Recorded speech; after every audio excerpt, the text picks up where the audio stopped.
Hi everyone, it's Nicole here with episode number 49 of my Question of the Day series. Thank you for joining me today. I do hope that you enjoy today's topic and that you find it helpful. Let's find out what it is. So, the question for today is focusing on grammar skills. And the question is, do I need to learn all of the tenses to communicate? What a great question. And believe it or not, this is actually a question that is often asked. You're not the only one. The English tenses are very important in order to accurately express yourself and to not be misunderstood.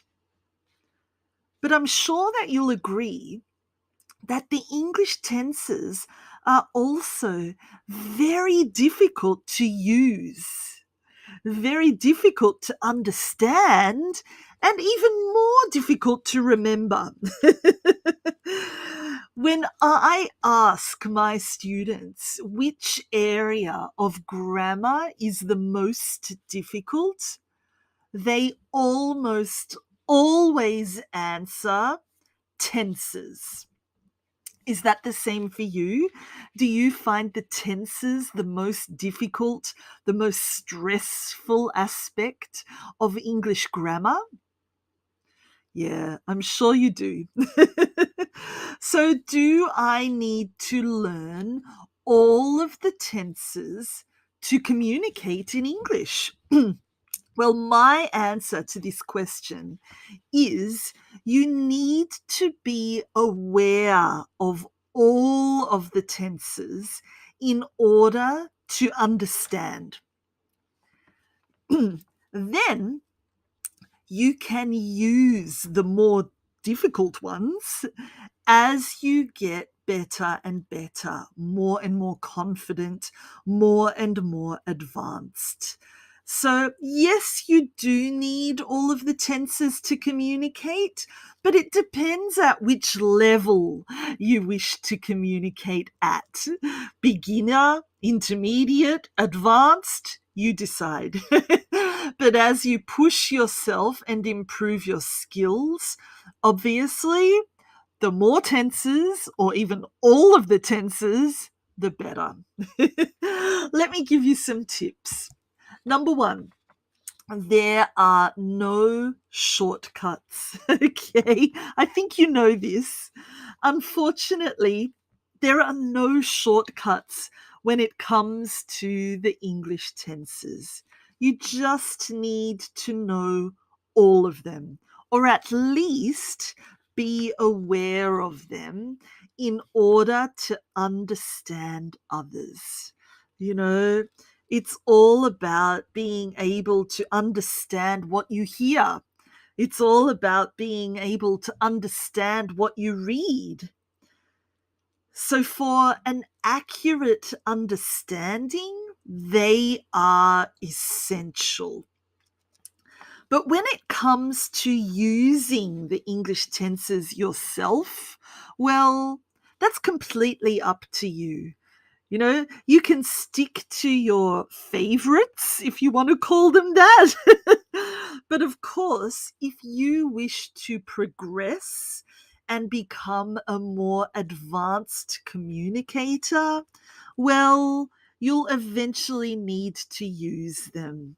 You know, you can't avoid them forever.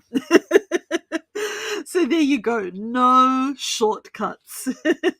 Number two, did you know that there are actually 13 tenses in total in the English language? You need to use at least 8 of them for effective communication. Wow, 8 of the tenses for communication. That is a lot. So, which of these tenses do we need to know? Well, let me first of all tell you what the 13 tenses are. We've got the present simple, the present continuous, the present perfect, and the present perfect continuous. So there's a group of 4 tenses in the present folder. Then we've got the simple past, the past continuous, the past perfect, the past perfect continuous. So again, there's a group of 4 in the past folder. And then we have the future simple, the future continuous, the future perfect, and the future perfect continuous. So again, 4 tenses in the future folder. So think of it this way: 4 for the present, 4 for the past, 4 for the future. And there's one more, which is the going to tense. That's in its own little category, but it's definitely considered a tense as well. So 13 tenses. Now, I said that you need to use at least 8 of them for effective communication. Well, which ones? Well, look, the simple answer is all of the present. So present simple, present continuous, present perfect continuous. We need them without a doubt. Then, when it comes to the past and the future, you can focus on just the simple and the continuous tenses there. So we've got the simple past, the past continuous, the future simple, and the future continuous. So that is already 8 tenses plus the going to tense, I suppose. So we could actually say you need 9 tenses for effective communication. Yes, there are 4 more. Okay. But you obviously need to be able to express yourself in the past, present, or future. And the simple tenses and the continuous tenses are essential. However, the present perfect and the present perfect continuous, we need them as well. Okay. Yeah, they're just as important. My suggestion is to learn the 6 simple tenses: present, past, future, and the continuous tenses: present, past, and future, plus the present perfect and the present perfect continuous. That's 8, plus the going to. And if you can confidently use all of those 8 tenses plus going to, you can basically express yourself in most areas. That doesn't mean that you can avoid the past perfect, the past perfect continuous, the future perfect, and the future perfect continuous. You still need them, but not yet. You can learn them and practice them as you progress, as you improve, and as you feel more confident. Does that make sense? Yeah. So, as I just said, we need to build our confidence. We're not going to avoid those 4 difficult tenses. We're going to practice the 4 most difficult tenses: the past perfect, the past perfect continuous, the future perfect, and the future perfect continuous. Well, you're not on your own.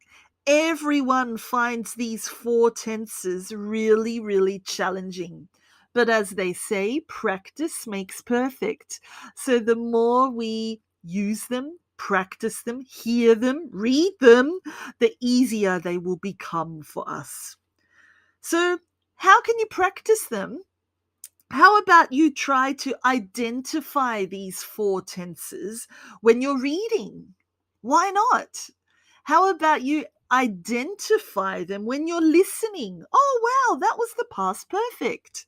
You know, Another thing you can do to practice is to try and write practice sentences using these four grammatical tenses. You could even practice speaking out loud on your own using one tense at a time if you're not confident enough to use them in a conversation in front of other people.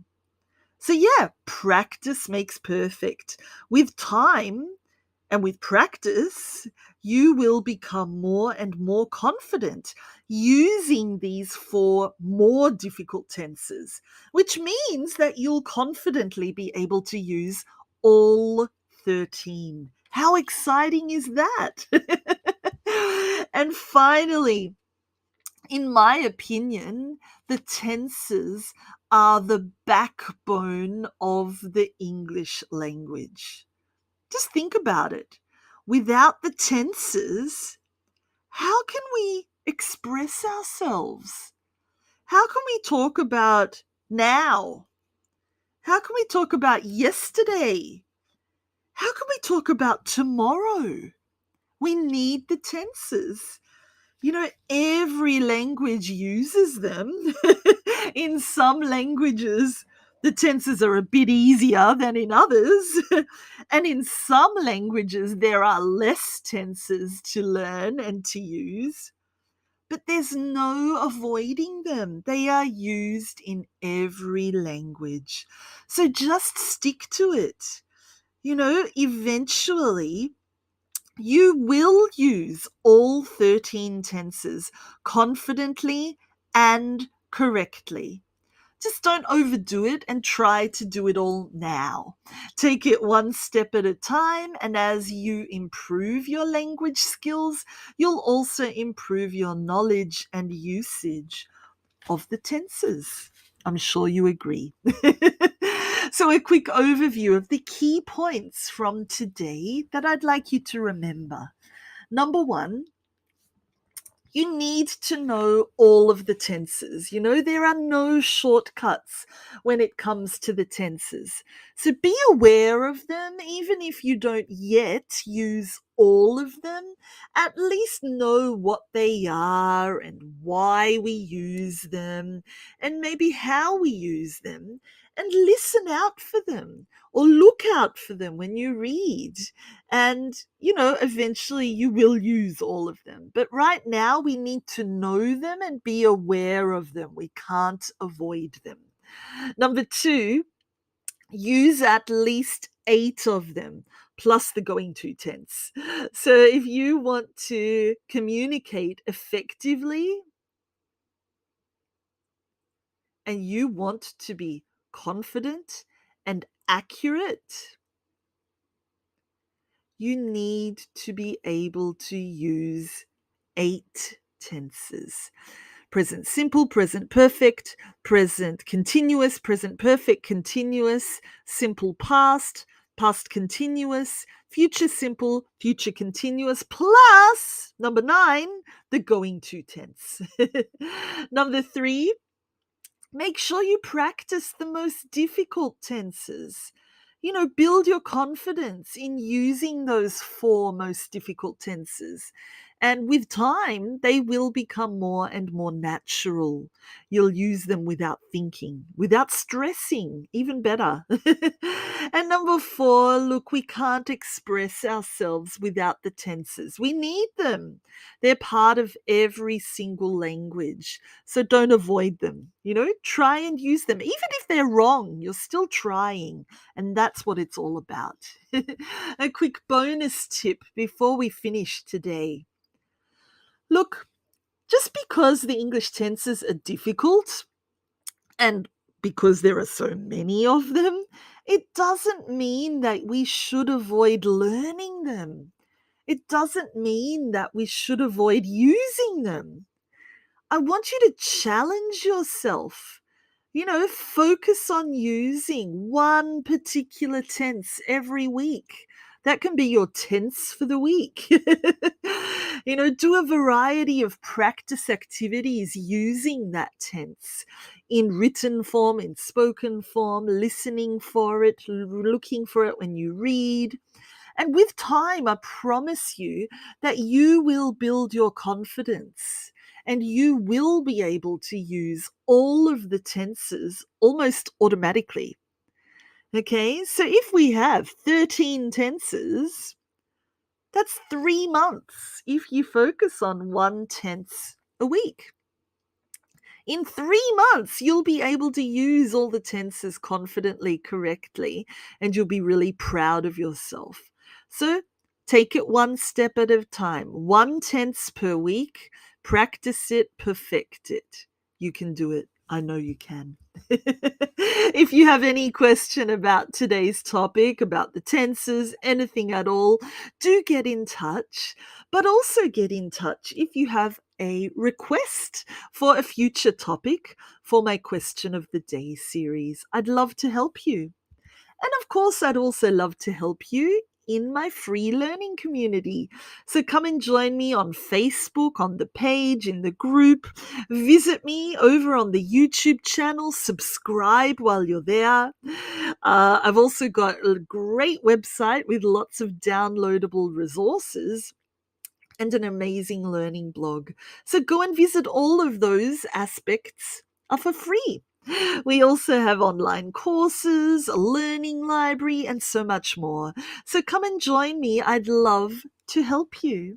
And if you enjoyed today's lesson, please share the love. Share this episode with your family and friends so that they can learn a little bit more about why the tenses are so important too.